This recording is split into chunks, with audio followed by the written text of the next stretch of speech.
Hey, it's Joey Balladonna here from Anthrax, and this is SAGAS. Well,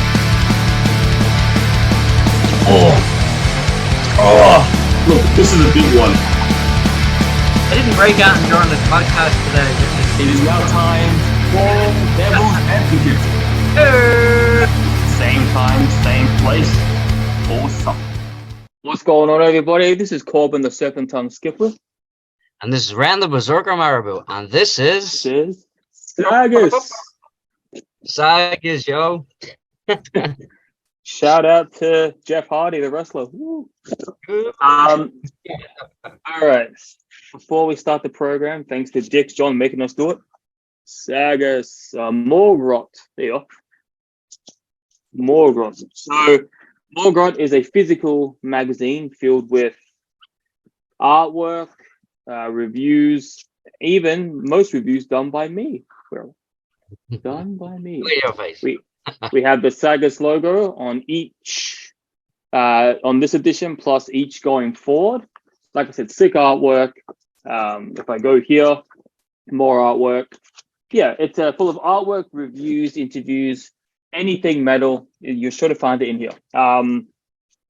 He's a very talented guy. You know, he's first of all, he's a massive WWE fanboy. So fuck you, John. You're in the wrong company. Has the heaviest. I think out of people I talk to on the regular, I think he has the heaviest metal preferences in the world. All his metal was like the heaviest of shit that he likes. So shout out to that, I guess. And number three, you know, when it comes to his management of, you know, grouping people together to make his issues, you know, he really has a talent in that. And you know, he's the mind behind the Morgul issues, obviously. So shout out to him. Shout out to his possible future goth editions coming out soon, because he told me he has a thing for that too, which same as me. I like gothic music too. So he just has a whole lot of things going on at the moment. I think there's even talk of a live festival he's going to start in the works. I could be wrong, but if I'm not wrong, that's pretty sick. He's a great mastermind behind stuff. You know, I'm glad I got to talk to him. I actually interviewed him once as well. So if you can find that on my YouTube, go check that out.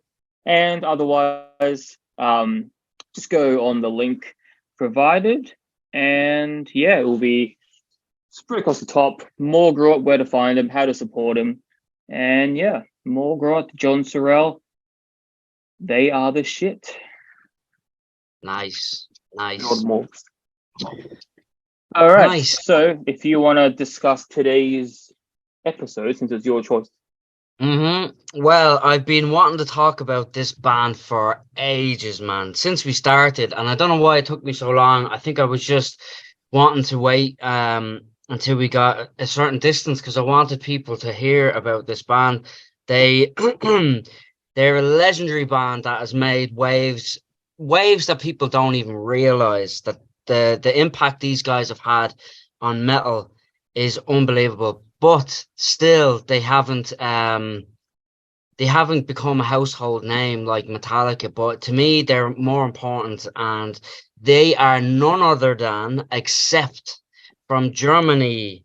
And this week I want to talk about Blood of the Nations. So Blood of the Nations was released in 2010.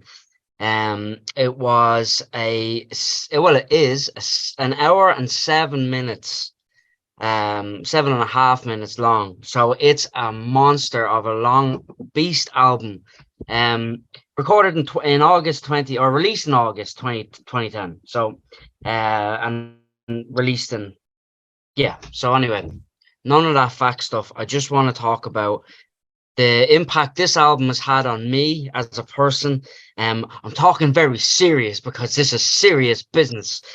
I had to catch myself there. I was like, I'm being very serious. What's going on? Maybe it's just because I feel so strongly about this band and this album, right?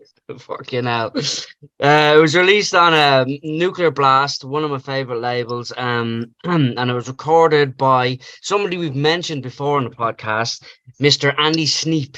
And Andy Sneap, as we all know, has worked with Judas Priest and all the greats, and he's actually playing with Judas Priest now. He's on the road with them since the Firepower album, which we discussed a couple of weeks back.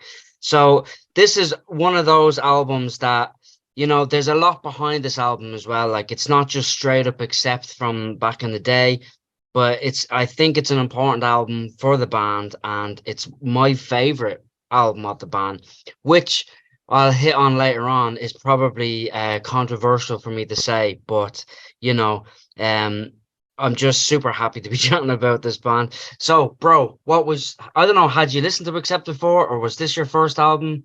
Tell me. I'll accept my fate in saying that I haven't heard this band before. They're one of those bands just like Judas Priest, because admittedly Firepower was the first Judas Priest album I heard either. So just like Judas Priest before Firepower, this is one of those bands that, you know, you hear in the grapevine, you hear of their legacy and all this shit, but you never, I guess, you know, there's so many bands, you don't have time to listen to them all. So it was just one of the things that just cracked through for me over my years. But no, yeah, this is the first album listening to it. And it's always funny to me when we talk about albums, and like, for you, a long album is like an hour and a half. It's always funny because like I've got these like 3-hour Swans albums, 3-hour fucking, and I'm just like an hour. But anyway, I digress. It's always funny. Yeah. So interestingly, I didn't know, because obviously I don't listen to the band, but the first album since 1996, which is pretty interesting. And not only the first album since 1996, Predator, but the first album to feature the new singer, Mark Tormilio. So I'm going to go on a limb and make an assumption that this is part of why you think this might be a controversial topic for why I'm going to assume, because new vocalist always, you know, anyone who says the new Suicide Silence vocalist is better, I try to knock him out on the spot. But that's just me. So I can understand, I guess. I haven't actually heard the old singer, so I can't talk. But for talking about this album for what it's worth, no, it was really good. It's funny, the main thing I was thinking when I was listening to this album, when I did, the only thing going through my head was these high-pitched vocals sound similar to someone I listened to, but I couldn't pinpoint who. I was like, is it Judas Priest? I'm like, no, he doesn't go that high. And I'm like, maybe he does in the old, I don't know. But like, every time he hit a really high, I was thinking of somebody in my head. I just couldn't figure out who. So that was a fun little teaser in my head that I never figured out, by the way. But no, this is a great, 12 tracks, at least on my end. I didn't listen to the bonus tracks, but 12 tracks, you know, and they all have a very kind of like an old school album with modern production. Like very, to me in a way, it sounded like, you know, power metal, and very like, you know, for the most part, very, very, very energy driven songs, you know, fast paced. There was a few songs exception, but yeah, it was just a fast paced ride. And I think, like I said, you've got that feel of the 80s or late 80s, and then combined with some modern day, you know, production, as you said, by Andy, who also worked on a few Cradle of Filth albums. So that was good. Pornography and this other one, which name I forgot. But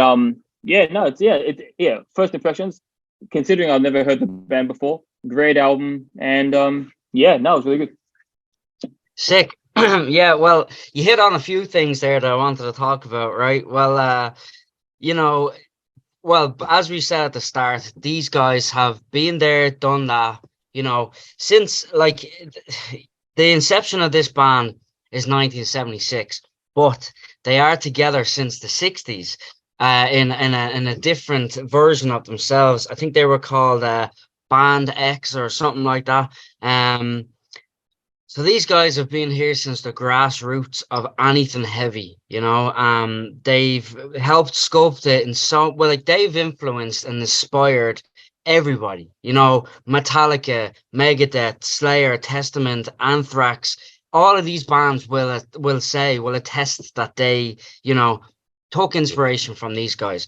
And I know now, still even to this day, I'm taking inspiration from these boys. They're just, you know, first off, the minute you hear these guys' songs, you just hear Wolf Hoffman's guitar, and straight away you're like, oh, you're sucked in, because this guy can fucking shred, man. He can play. He's like a real proper old school musician, but he was ahead of his time he had this like fresh flavor, this fresh modern style mixed with the neoclassical. You know, he basically forefronted neoclassical style for the longest time. And I could talk about his guitar style for days. But what really, you know, jumped out that you said there is the new vocalist. And this is where everything got, you know, a bit twisty for old fans and new fans alike. Um, so basically, the old singer, when I say old, he's like the original singer, really. There was a singer before Udo, but Udo actually was the singer that was in the band when the band became Accept. Udo is still singing, he's still going strong. He's a really huge character of a man. He recent a couple of years back he sang a song with Doro. I don't know if you're familiar with Doro. She's another amazing old school singer. But the band disbanded, you know, as you pointed out, and it was quite some time between them re-releasing an album. They had a lot of the original members still in the band, so they decided, right, let's get a new singer and let's give it a go. And they didn't want to do the, you know, the usual like, oh, just tour the old songs. They wanted to make something new, like, and they put a lot of time and effort into this album, and you can tell. And when Mark came in, and I discovered that they had a new vocalist called Mark, I was skeptical, and I was like, I don't know. If it's not Udo, I don't know. But Udo said he'd never work with Hoffman again, so I don't know. So, but when I heard this, straight away I was like, oh shit, man, this is them reborn. This is like a whole other, more aggressive, more powerful kind of vibe.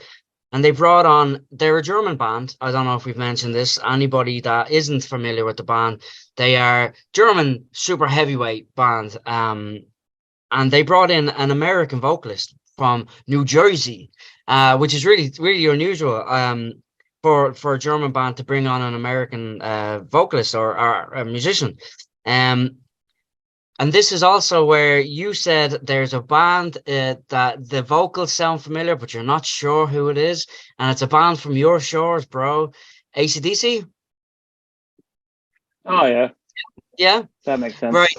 So, Yeah. so this is also another kind of thing. They recently supported AC/DC, as far as I know, and AC/DC were an influence on these boys too, and probably flopping back and forth inspiration at each other. But yeah, I was right with Band X. That's what's on my notes here. But so there's always this stigma, you know, when there's a new vocalist coming along, and there's the old school fans, and they're like, fuck the new guy, like, you know. Even though Brian Johnson was the new guy in AC/DC, he was the vocalist for longer than Bon Scott, really, overall, right? And the same buzz is kind of starting to happen here between Udo and Mark. Tornillo. You know how bad I am at pronouncing names. So Mark brought this. It's funny. The reason why I compare them to Bon and Brian is because stylistically their vocal range is very similar, and where both of them came in on the frequency or the vocal range is very similar to the two boys of AC/DC. And there's a lot of riffs. You listen back to the older stuff and you can hear a lot of similarities to that hard rock AC/DC vibe.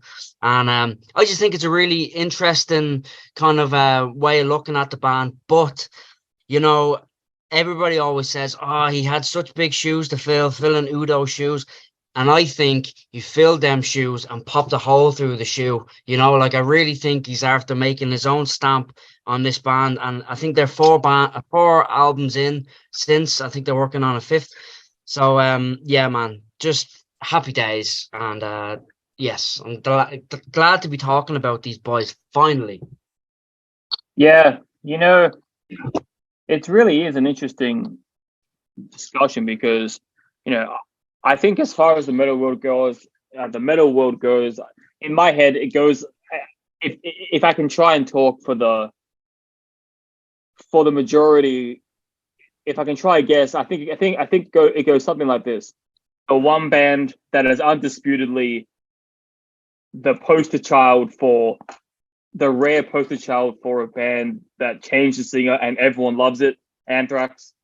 I think when Joey Belladonna came in, no one questioned it. Even though I do love Neil Turbin, that's actually one of my favorite Anthrax albums, the first one. But I think Belladonna kind of changed the whole game by everyone loving him, him becoming the poster child for Anthrax. But it is weird because, you know, so many bands, like, for example, Black Sabbath, even though Ronnie Dio is obviously a better vocalist than Ozzy Osbourne, there's no debate of who's a better singer, but I can't listen to the Dio era. I can only listen to the Ozzy. It's not a matter of talent. It's obviously, if that was the case, no, everyone would have forgotten Osbourne existed compared to Dio. But it's the first four. I don't know, the first four, five Ozzy Sabbath albums. You know, with the classic Ozzy vocals. It's just, I don't know what, there's a stigma of normally you can't replace the vocalist and have the band sound the same, for the most part. And obviously this is the first album I've heard of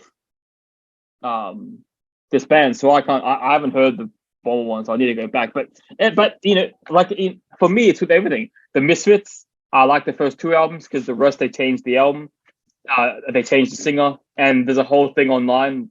The first era versus the new era, original era. I guess Black Flag I don't mind because they've had a line of psychopaths. Their whole lineup have been vocalist psychopaths, so I don't really care about that. Although I do love Henry, but it is a thing. Yeah, it's an interesting dynamic how a fan base can completely switch and split itself depending on the singer. So yeah, one of these days I'll go back to the old Accept and I'll see how I feel about the old singer. But one thing I picked up listening to this album, like obviously the song lyrics, which I have up here, only matter because of the time we're in now. But it's funny how in 2010 they released a song called Pandemic, and I was like listening to the lyrics. It's like, it's a pandemic, it's a metal disease, brain cell abduction, creeping like a sin. It's a pandemic, yeah. Breeding metal from within. It's just like given to the venom circulating underneath the skin, like mercury poison. It's like, this could probably describe the vaccines now. It's like how bad they are for you. So it's just funny, and I'm just wondering, like, has this band played these lyrics like more so because of the time we're in, or less because they might think it's controversial? I'd like to see that. I'd like to find out if they've played, if they've hijacked this song specifically because of the time. But but no, it's like I said, great album. You know, there's a lot of amazing songs in it. You know, like you know, Beat the Bastards is a great intro. Poetic Terror, great. So great follow-up song. Kind of slows down a bit with The Abyss, but yeah. So as I said at the start, you know, this is a song with a lot of fast, heavy-hitting power metal structure songs, and then you've got a few songs, you know, that are slower. But overall, I think it's a great effort. And you know, as we said, this is the first album with a new singer, so obviously, in that case, they wanted to make a statement. They wanted to, you know, it's like, I can imagine switch, like it would be like if one of us was replacing Sagas. It would just be like a weird dynamic. It's like, oh shit, I got to replace the other guy. You know, it would feel weird. But yeah. So no, it's From where I'm coming from as a new Accept fan, I really love the album. Who knows? Maybe I'll listen to the old shit and completely hate this album. I don't know. I'm not sure how my mom will go when I listen to new stuff, but old stuff. But from where I'm standing, I guess it sucks for all you hardcore fans that what's his name, Udo, is not part of it anymore. But you know, from where I'm coming from a outside perspective looking in, it's a great album. I mean, the best way to look at this as a fan of Accept is that the band done nothing from '96, you know, and Udo had his solo career and he done loads of work, which was kind of tying the fans over and stuff. But for everybody that was loving the instrumentation, the music, the players that were in the band, you know, you've got like I said, like Wolf Hoffman's guitar sound is just you know, absolutely beautiful. He's got solo albums as well. One's called Classical from '97 and a Headbanger Symphony from 2016, I think it was. But yeah, just to be able to hear his playing back in the Accept setting, and Peter Baltes, me again trying to pronounce words. He played up as far as this album. This was the last album I think he might have played on. Or yeah, I could be wrong there. Maybe he played some other, but I think this might be. He played on 15. Put it this way, he played on 15 albums. So like his bass sound was the bass sound of Accept, you know. But like I was saying, from '96 there was nothing, and then all of a sudden, boom, they're back, and there's all this passion, and it could be Mark bringing all this passion back. Maybe he's bouncing off the guys, and they're bringing some stuff because, you know, from 2010 you have, or 2010 you've got Blood of Nations that we're talking about now. You got 2013, you've got Stalingrad, which is a killer album as well. Blind Rage 2014. Then there's a live album, Relentless and Live, in 2017. But then they released Rise of Chaos, which is another album. I was hemming and hawing about which one because I love that album as well. But this is such an important point for the band's career, you know, the comeback. And even in 2021, they released a new album, Too Mean to Die. So, and as far as I know, they're working on a new album. So what they've done is, in the last couple of years, is they've been working on a new album just as they've just released an album. A month later, they're back in the studio or they're back writing. And that, for a fan, like whatever way you want to look at it, that's killer progress. And it's great to see them back doing what to do best, because to see them live and still like I mean, the boys are fairly on now, like, you know, and they are absolutely killing it. Like we were saying about Judas Priest and stuff. I mean, you would not think, looking at Mark, that he was 68. He's probably 69 now or something. Like fuck me, like they're doing really well. And Mark Hoffman definitely does not look his age. So the boys are killing it. They're still bringing the fire.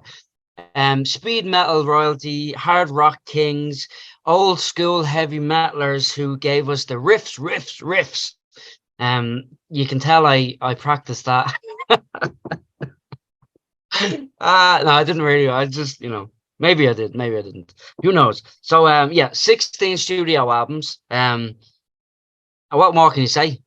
These boys have just done it all, and as well as that, they've been quite popular in popular culture, let's say, over the years too. If I can find, I have a list of popular culture things that the boys have done, like movies. They've not been in the movies, but you know, their music. Do you remember that video game, Brutal Legend? It was Jack Black. Yeah, Jack Black. They've sung a song on that, which kind of like puts it on a pedigree, you know what I mean? Like Jack wouldn't pick any old bands for that. They were in Guitar Hero 2 back in the day. Grand Theft Auto, one of their songs featured. The movie The Wrestler, which was a really, really good movie. They had a track on that. And they had a movie from 2011 called Balls to the Wall. And they had an album from 1983, which was the year I was born. Imagine I came out of the womb and there's Accept singing Balls to the Wall, and it just made total sense. I don't know why I'm acting like I'm fucking in I don't know, like a fucking TV show or something today. Like everything's very dramatic. Oh, you've disappeared. Oh yeah, no, that'll lighten me up a bit. Fuck you, kitty cat. Fuck you. Can you speak as a cat? Meow. I don't know. Can I? Oh, you can, yeah. Meow, meow, meow, meow, meow. Beavis and Butthead. They were in the Beavis and Butthead TV show as well, and they were in the TV show Cats. Not really. But yeah. So they've had old Panda. He's very death metal, isn't he? I just thought I would add some humor to this. I love it. I'll have to figure out how to do that one day. If I could turn myself into, like, you know, a little spaceman, that would be pretty cool. Yeah, so, you know, I digress. They're just one of my favorite bands that have heavily influenced my new album that I'm working on now, and I can't thank them enough for all the inspiration over the years. Terence also, my drummer from Ren Marbury and the Berserkers, for anybody who doesn't know, is a big fan too. And you know, as a band, when we're jamming or we're writing or whatever, we always bounce ideas and we always point out something that's accept, you know, like, and it's like, man, one day I hope to be inspiring younger, newer, fresher artists, not fresher, but you know, older artists, as well as these boys have done for me. So there you go. Boom. What an epic quote by Ren Marabou Weinstein. Fresher artists. That was pretty creepy, wasn't it? His words, not mine. I don't know what's happening here. And technically, your band's not called Ren Marabou Berserkers, it's called Ren Marabou. Try to search that up. Yeah. The Ren Marabou and the fresh artists. And the fresh boys. Well, this is the last podcast we're doing together. Yeah. See you later. Good luck. Anyway, excuse this pedal's words. Yeah. What I find interesting. You just agreed. Yeah. Yeah. Excuse this pedal's words. Yeah. Nice defending of yourself. I'm sure that can be good. Anyway, what I find interesting is, well, not interesting. It's funny more than interesting. But like, I don't know why I read this, and it was just like, I don't know. Like, I'm sure this place is a super prestigious thing. I'm sure, but it just made me laugh. Like, it sounds so stupid. No offense to accept, but it says, I don't know why this makes me laugh. It says, in 2010, the Dinosaur Rock Guitar Forum. Like, what the fuck is that? They honored Blood of the Nations with a Dino Award. I don't know how I'd react if I got a Dino Award for an album of the year. Like, no, it's not Rolling Stone. It's not fucking. It's not Metal Hammer. No, it's the Dinosaur Rock Guitar Forum. A Dino Award. Woohoo! Like, I was reading that just now. I'm like, what the fuck? The Dino Award. Hey, it's an award they won. That's good. It was voted number 1 on the comeback album for the 2013 VH1 poll, which I'm sure is a more credible forum than them. Hey, what do you know? Yeah, is this? It says Metal Shock Finland declared it the best shocking comeback album. Is that the same? Yeah. That's my manager. Anybody's not known, Taja. Big up. Woohoo! Metal Shock Finland. That's the first time I've read it on Wikipedia. Declared it the best shocking comeback album. Oh, she's not wrong. Most likely. Nice. 2013.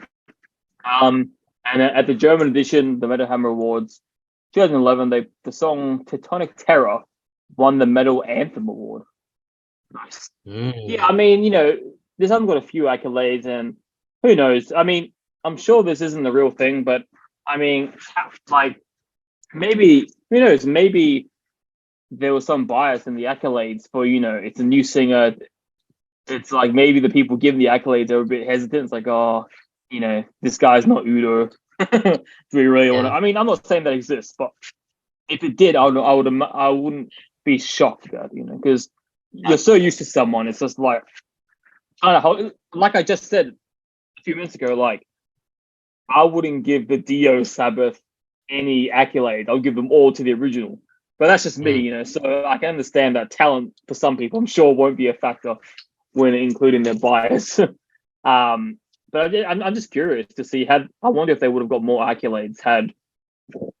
I mean, I could just be making this up, but if there was any bias behind the scenes, maybe they get more. You know, they don't want to upset Udo. They don't want to ruin their childhood legacy of growing up with the original band. But it's interesting because they hit 187 on the US Billboard, but number 4 on the German albums of Visual Top 100, and 9th on the Finnish albums.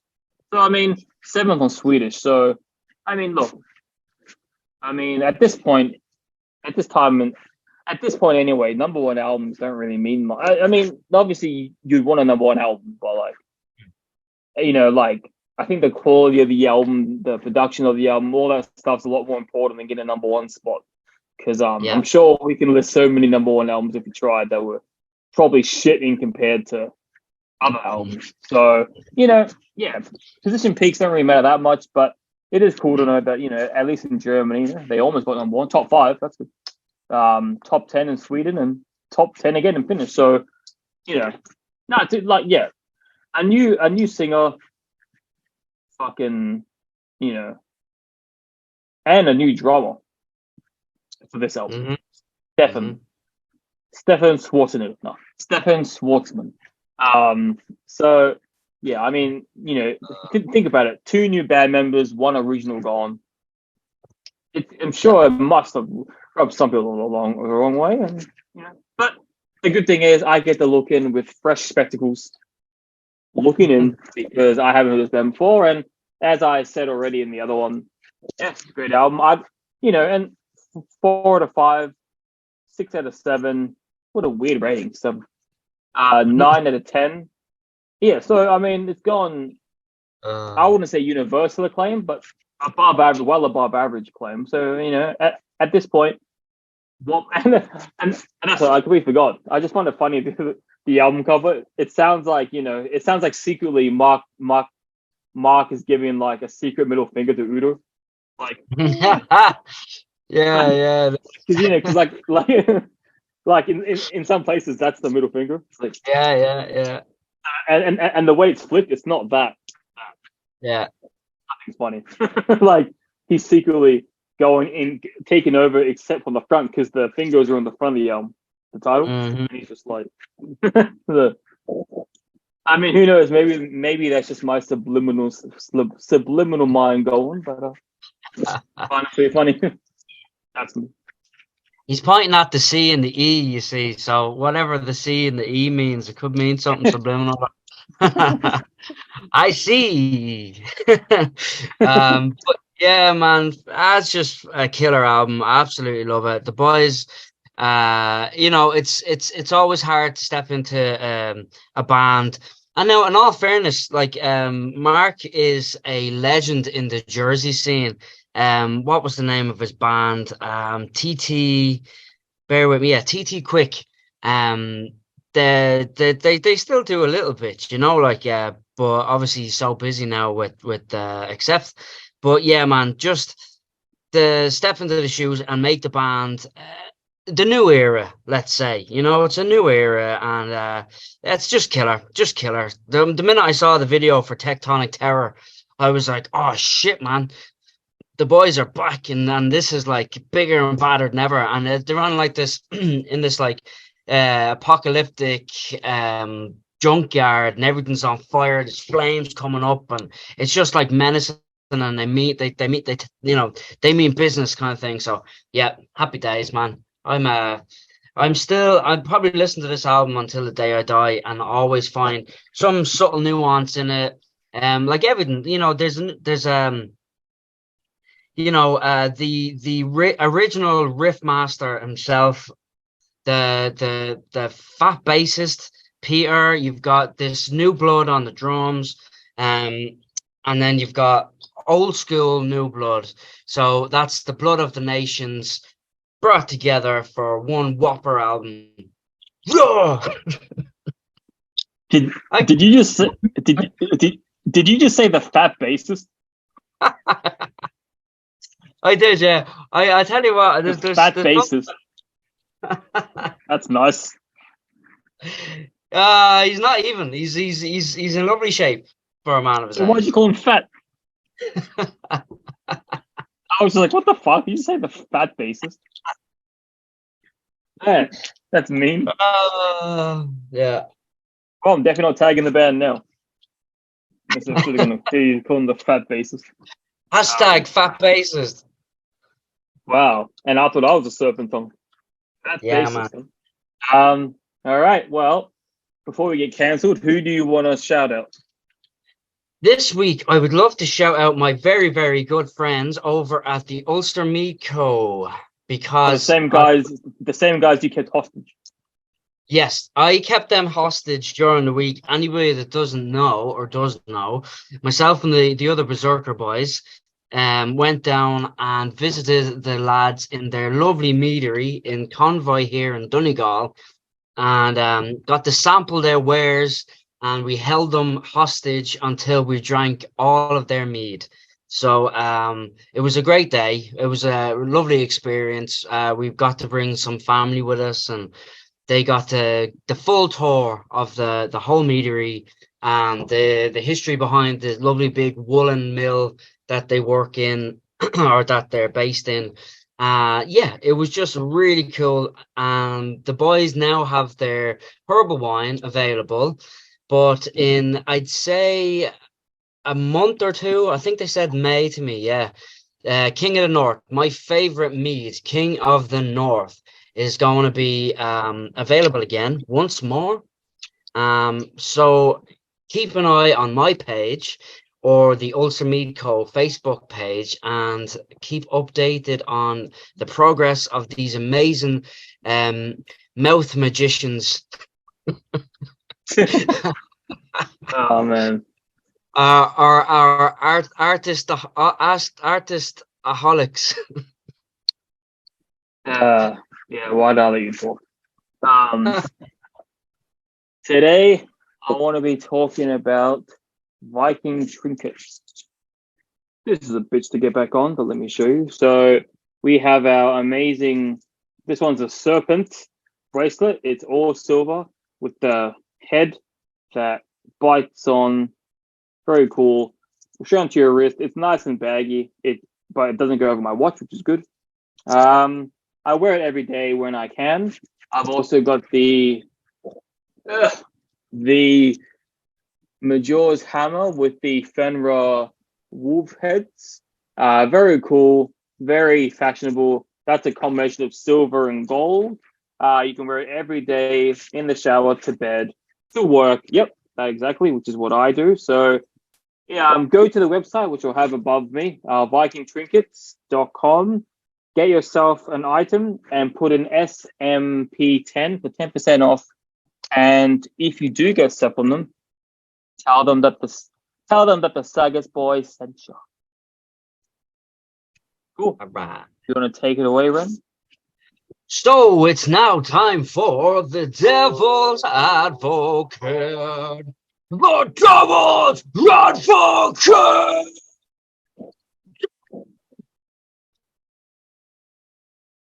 Right. I've always wondered, is your studio soundproof? No. Or do your whole family hear that? You're doing Devil's Advocate. Yeah. Everybody hears me screaming all the time in here. It's commonplace, common practice. Fair enough. So, Devil's Advocate, where do we start? All right. So, what is the worst thing about this album, besides the faggot fanboy Ren, who keeps going with this album? No. I guess we can't include that. My worst track would have to be, and I think this is 2 weeks in a row that I've chosen this. But the last track, Bucket Full of Hate, only because I find it the most repetitive song, which I mean isn't a bad thing. We're forced to nitpick because of Devil's Advocate, but out of the rest of them, it's the most, in my opinion, one of the slower, more repetitive tracks. Who knows? Maybe they just wanted to end the album on a slow burner, which, I mean, some bands do that. Nothing wrong with that. But I just would have preferred, a more fast-paced ending. And yeah, so really just nitpicking for me, but that's mine. As far as best track goes, this was honestly my three contenders were Beat the Bastards, Sonic Terror, or Rolling Thunder. And even though I love all three of those, easily any three of them can be mine, but I'm going to have to go with Rolling Thunder only because of the placing. Because the way it's placed, 8-12, so it's give or it's just off being in the middle of the album, but having such a killer single like that in the middle of the album, kind of even though the album's already high energy, but to have that song in the middle, kind of reamping that solid energy from the first two tracks, I liked how it's like it's a good track to get to because like, oh shit, yeah, and then helps you get through, even though they're not bad, but helps you get with high energy through the rest of the album. And I think that's also why track 8 all the way to track 12, and then having track 12 so slow maybe just gets to me. But yeah, just for the placement of it and how it helps reamp the album, I have to choose Rolling Thunder. Nice. Well, let's see. Well, I do like Bucket of Hate. I do think it's a very terrific song. The chuggy riffs and the tempo, it's more of a halftime kind of vibe. So I totally get what you're saying. My least favorite song, really when I listen to it now, it's funny because I feel like this album might be kind of like an album that the Nostradamus kind of vibe where they sort of predicted the future 10 years down the road, like, or whatever, with the pandemic whole buzz, like, but my least favorite song, apart from the pandemic song, reminded me of the fucking pandemic, which I really did not enjoy, is the New World Coming. Because it's interesting, because I feel like the pandemic, even the way they've laid it out on it is pandemic. It's like predicting the pandemic, and then it's like New World coming. It was like kind of almost what happened. Like they created this new fucking existence for us, and no shelter. Because you couldn't go out, we had to fucking, try and shelter ourselves from whatever, and we couldn't get away from it. And then Bucket Full of Hate was us being fucking pissed off and angry at the fucking governments for locking us down and all this shit. So from that part of the album onwards, I find it very amusing in retrospect. But my favorite part of the album is definitely the first half. It's just fucking blistering. I love it, love it, love it, love it. Beat the Bastards definitely is a killer way to start an album. And Blood of the Nations is obviously a big anthem song and the title track. Shades of Death, love it as well. Time Machine, brilliant. But what pegged it for me 100% is one of my favorite Accept songs. It's Teutonic Terror. Just simply because anybody who doesn't know, Teutonic means like Germanic or German, or it's like it's referring to like an ancient version of the word Germanic or German, referring to like the tribes or ancient peoples and stuff. And so in the song, there's all these like dual riffs, which I love. I love, love, love harmony guitars and dual riffs, and it's just got this big thumping kind of beat to it, like, and there's chants. So it gives you this kind of like this vibe of ancient times, and it's one of those songs that just makes you want to go like this, yeah, fist in the air kind of buzz, like mad determination in it, and then my favorite lyric on the whole song is, "We will give him the axe." And you know me, I love axes. I love putting axes in people's backs and all that kind of shit, like, and in their fronts as well, not just in their backs, like. Never kill an enemy when they're running away, like, it's not sound, it's not fair. But so yeah, we will give him the axe. I just love it. It just gets me psyched. So it's really cool. That's my favorite song, and least favorite song, New World Coming. So boom, take the room. Yeah, when I make a trailer this week, it's gonna sound like you're such a fucking predator. Oh, you put it words. Yeah. I like to take him in the back. That's gonna be an interesting trailer for sure. No, so that was Accept. I'm forced to accept my partner as a pedophile. You know what's you know what's funny is if I remember correctly, watching old interviews of you and stuff, like your band, had it not been for the pandemic, the band wouldn't have started, right? Yeah, this band wouldn't have started. It was like a new, fresh start for me in a way, but I didn't enjoy the majority of it. But something good came out of it. Yeah, there's always a silver lining in life, bro. That's the lesson. Silver lining. Cool. So.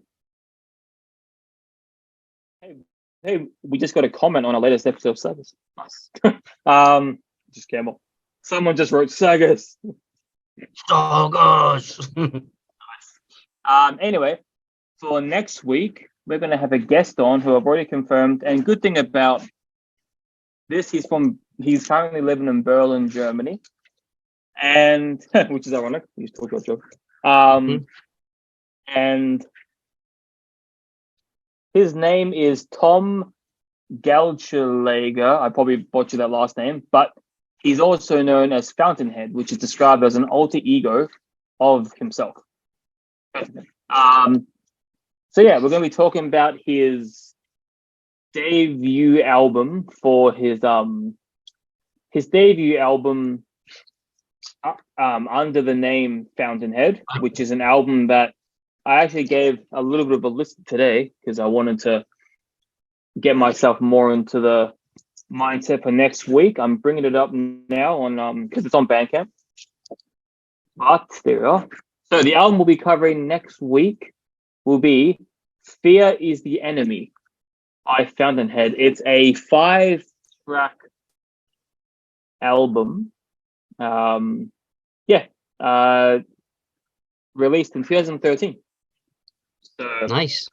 January 4th, 2013. 2 days before me and Courtney went out. 2 days. Nice. January 6th, 2013, we started dating. So this album precursors by 2 days. Wow. So this album is easily 10 years old.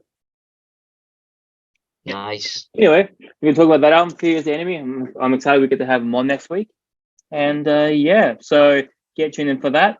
I'm sure there'll be a lot of guests coming on in the near weeks because I go on some process. I get any people I can on.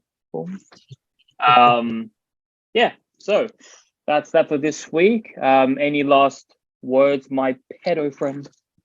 No, just I'm on the Vikings.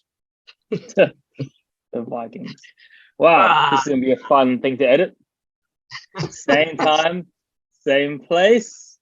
Awesome.